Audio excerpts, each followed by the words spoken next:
Good morning, children. In the last class, we were doing exercise 5.2 of chapter arithmetic progression. The name of chapter is arithmetic progression. So we have done some questions of exercise 5.1 already, and some questions of 5.2 we have done already.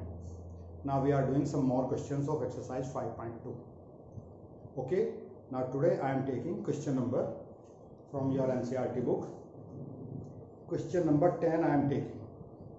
Okay children, question number 11 I am taking.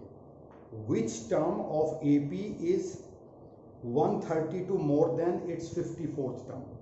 Clear children? So one of AP is also given. Question number 11. Exercise 5.2. 3, 15, 27, 39 and so on. Clear children? A question given है which term is 132 more than its 54th term. तो which term को मैंने an मान लिया.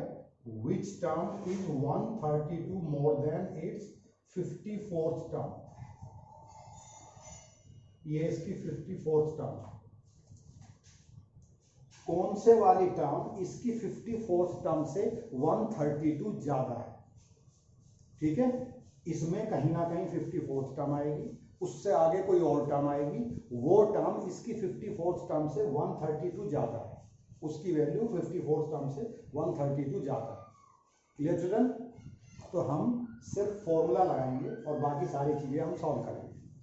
तो हमारे पास क्या क्या है? a is equal to 3, d is equal to, common difference क्या होता है? आगे वाली term preceding term, succeeding term, preceding term minus succeeding term. 15 minus 3 is equal to 12. आगे वाली टर्म में से पहले वाली टर्म माइनस कर देते हैं, तो ये आ गया हमारा कॉमन डिफरेंस, चाहे हम यहां से निकाल लें. ठीक है, और टोटल नंबर ऑफ टर्म्स का हमें नहीं पता है अभी, हमारे पास a और d है बस. तो उस फॉर्मूले को हम यहां पुट करेंगे और फिर फॉर्मूला लगाएंगे. तो an is equal to 132 plus a54. यहां क्या लिखेंगे? a plus n minus 1 into d. a plus n minus 1 into d is equal to 132 plus a plus 54 minus 1 into d. Clear children? तो पहले तो a से a cancel करो, ये an की वैल्यू पुट कर दी a plus n minus 1 into d, और ये a54 की वैल्यू पुट कर दी a plus 54 minus 1 into D. ठीक है, तो a is cancel by a, इस a को उधर ले जाएंगे, माइनस हो जाएगा. तो n minus 1 into d is equal to 132 plus 53d. Okay children? 53d को इधर लाओ, n minus 1 into d minus 53d is equal to 132. Clear?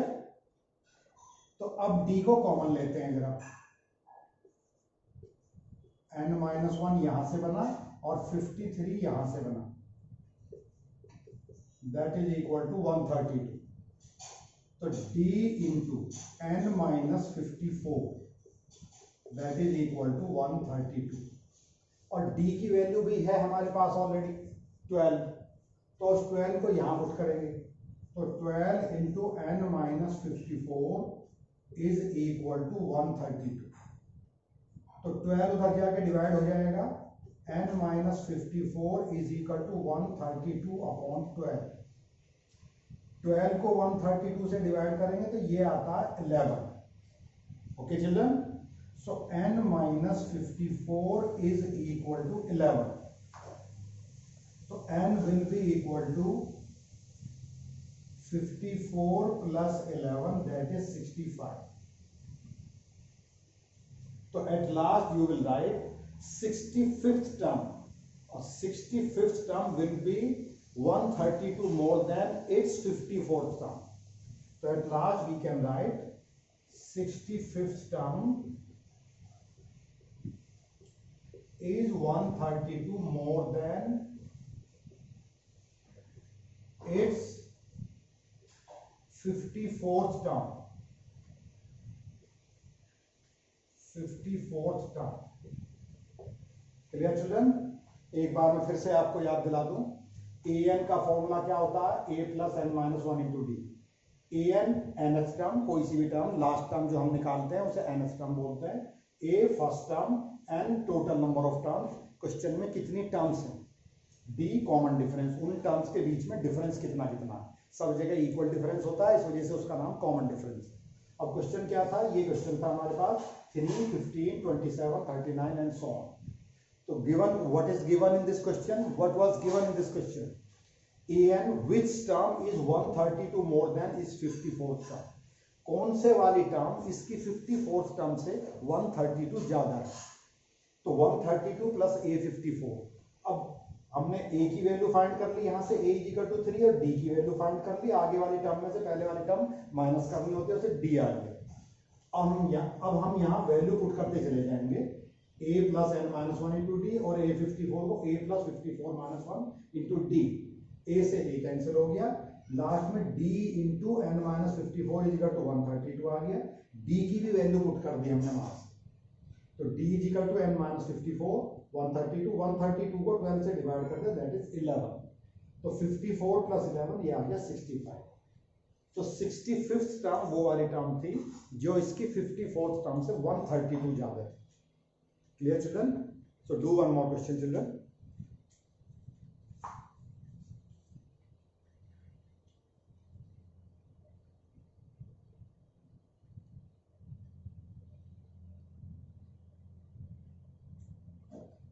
Question number 16.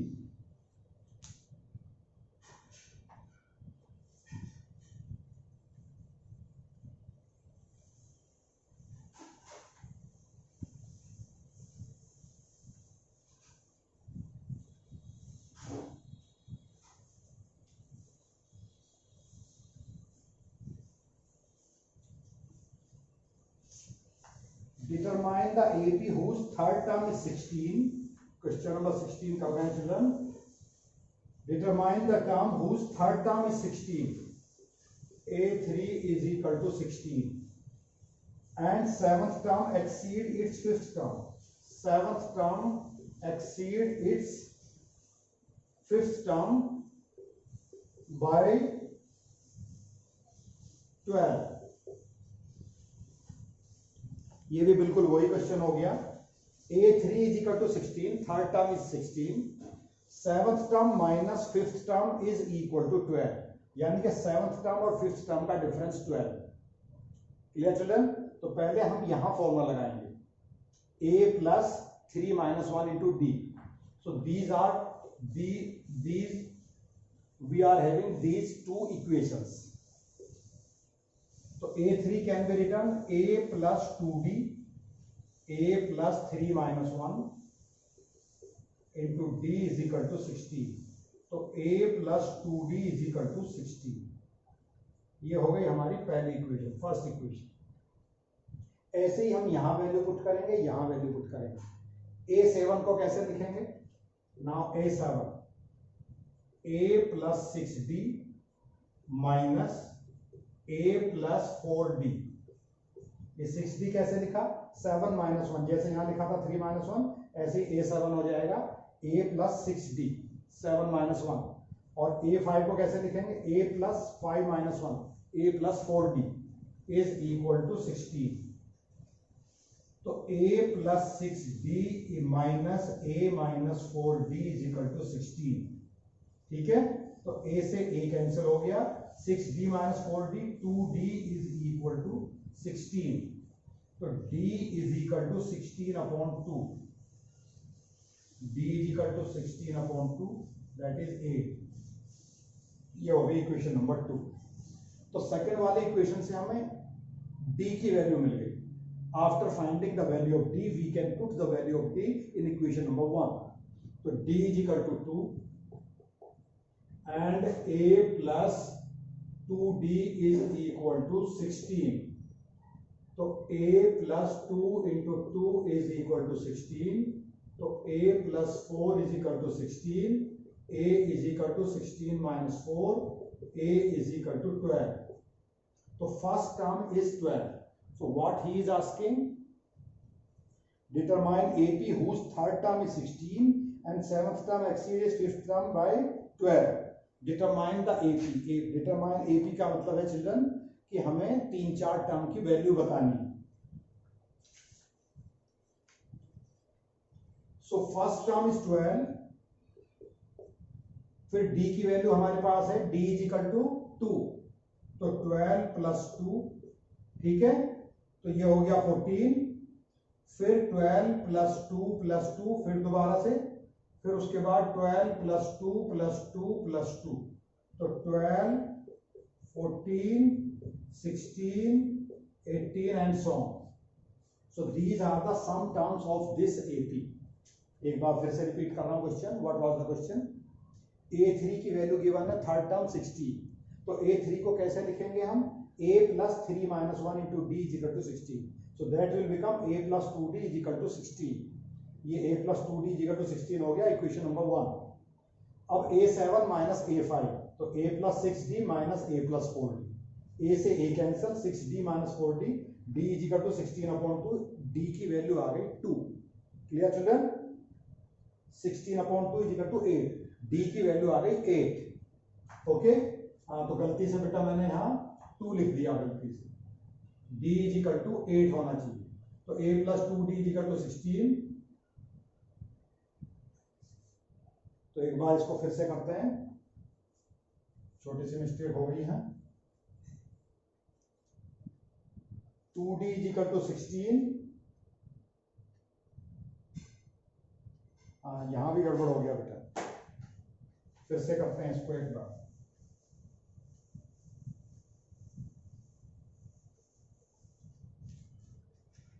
Third term is given. This was question number 16. This was question number 16.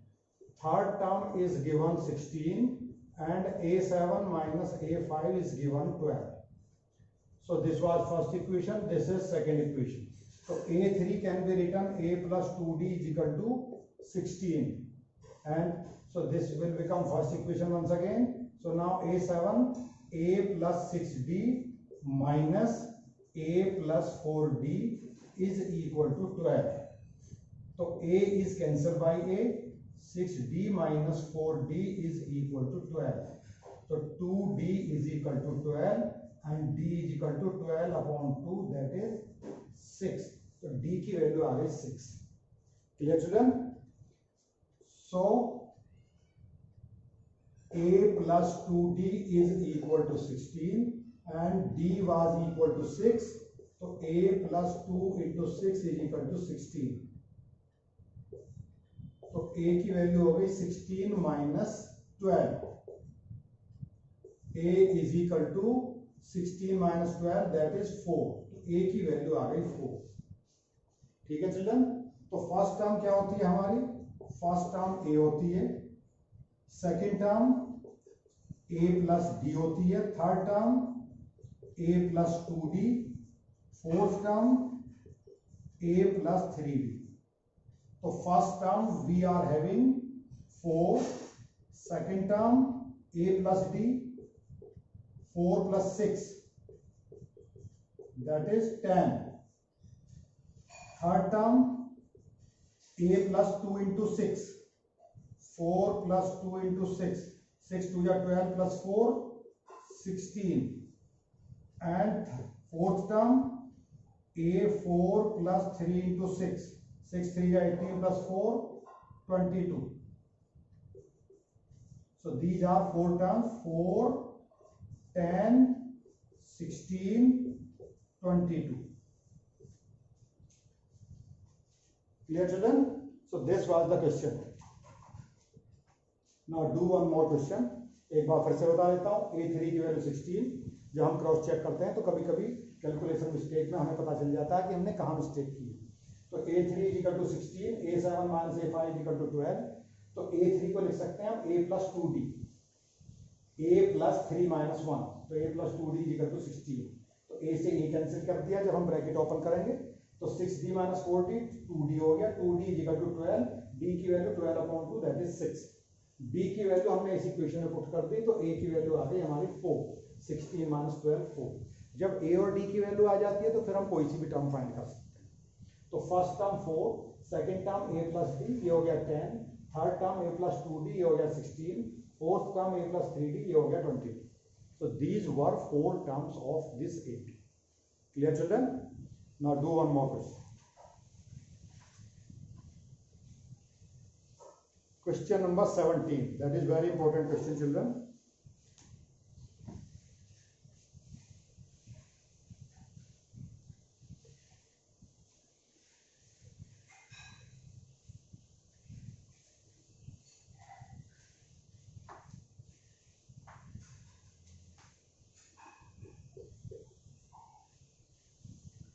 Find the 20th term. Find A20 from the last.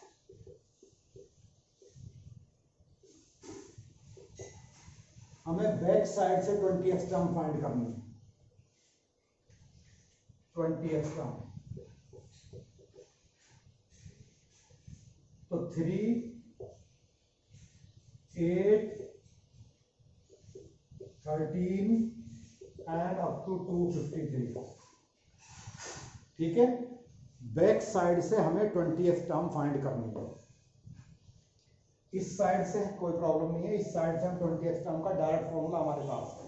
इस side से हम 20th formula, जब हम इस side से 20th term find करेंगे तो ये फॉर्मूला यूज करेंगे, लेकिन उसने पूछा हमसे बैक साइड से 20th टर्म। तो हम इस क्वेश्चन को उल्टा करके लिख लेते हैं। सबसे पहले आप मुझे डी बताइए, ए क्या है इस साइड से? इस साइड से ए है हमारा 3, ठीक है, और डी क्या है? 8 माइनस 3 ये है 5। अब मैं क्वेश्चन को उल्टा कर दे रहा हूं। Clear children? तो इधर क्या होता जा रहा? 3 + 5 + 5 + 5 + 5 + 5। उधर क्या होगा अगर हम उधर से लिखेंगे? -5 -5 -5 -5। तो मैं इस क्वेश्चन को उल्टा करके लिख रहा हूं 253। तो नेक्स्ट टर्म क्या आएगी? 253 - 5 248, फिर -5 243 एंड सो ऑन। तो 13, 8 एंड 3। Clear children? ये इस टर्म जब हम बैक साइड से देखेंगे तो ये फर्स्ट टर्म का काम करेगी। इन दोनों के बीच में कॉमन डिफरेंस होगा -5, क्योंकि सीधी डायरेक्शन से कॉमन डिफरेंस +5 था, तो उल्टी डायरेक्शन से कॉमन डिफरेंस होगा -5। Clear children? तो A is equal to 253 this time and D is equal to -5। अब मुझे A20 चाहिए। A20 will be equal to A + 20 - 1 into D, तो A + 19D। ठीक है, तो A की value 253,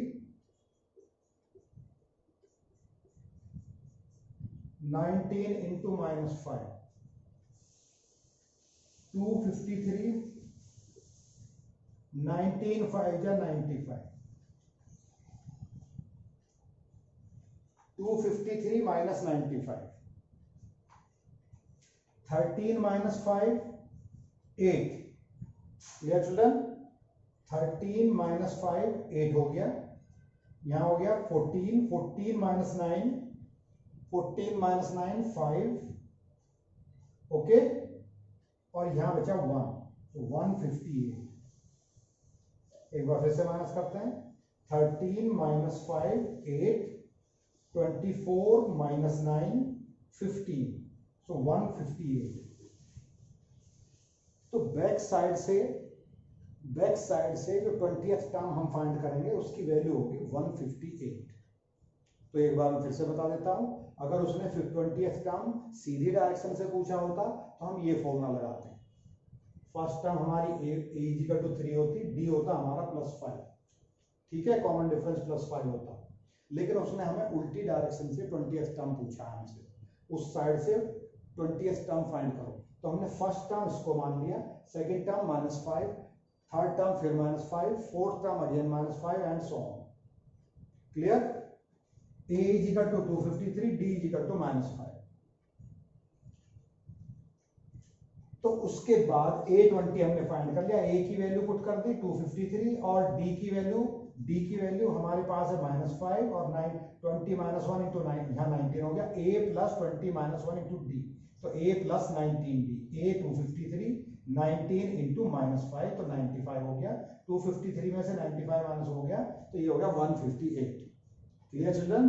so this was 20th term from the end, 20th term from the back or from the end। Clear children? Beginning की side से 20th term direct निकालना बहुत easy है, और बैक साइड से तो उस क्वेश्चन को हम उल्टा कर देते हैं, तो भी हम उसी डायरेक्शन से क्वेश्चन सॉल्व कर सकते हैं। Clear children? Do one more question.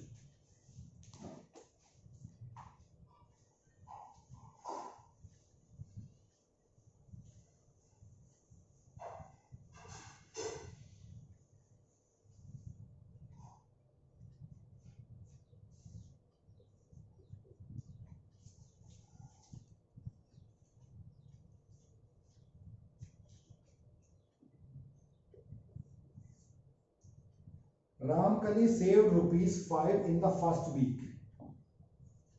तो फर्स्ट वीक में उसने ₹5 सेव किया। Ramkali saved ₹5 in the first week. ये 20th क्वेश्चन है। And then increase her weekly saving by 1.75 rupees.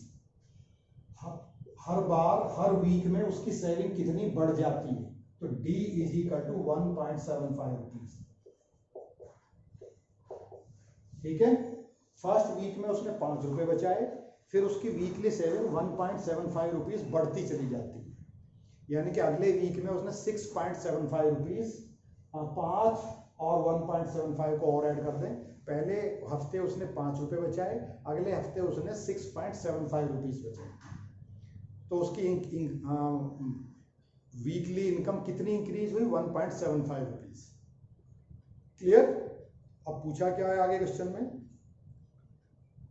If in the nth week her weekly saving ₹20.75, कोई से week में जाके उसकी इनकम 20.75 रुपीज हो गई, तो how many week she work, कितने वीक उसने काम किया? तो an बताया उसने, an is given equal to 20.75।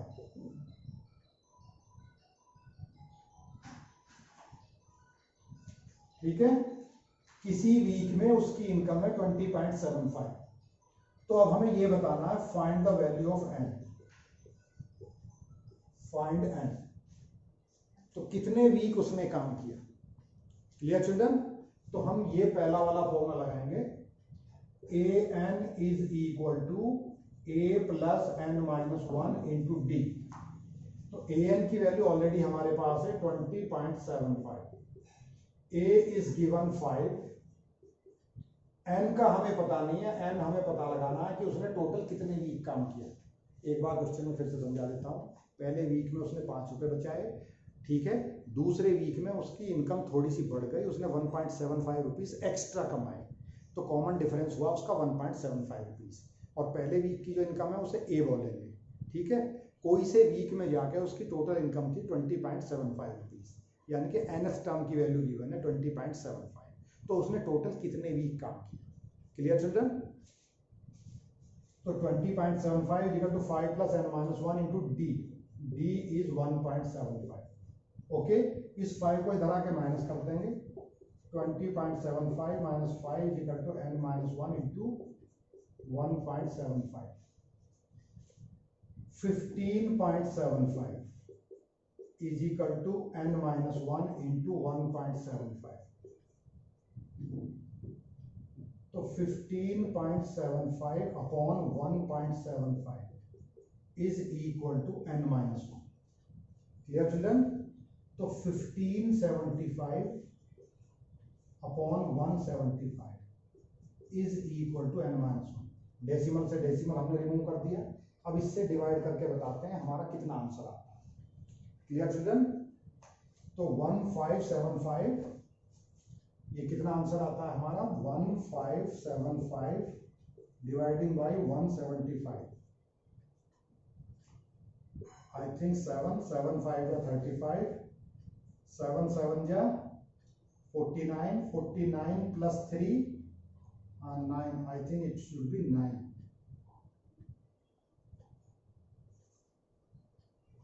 9 5 ja 45. Okay. And 19, 17 9 ja 153 plus 4. Yes. Okay children. So 175 9 ja 1575.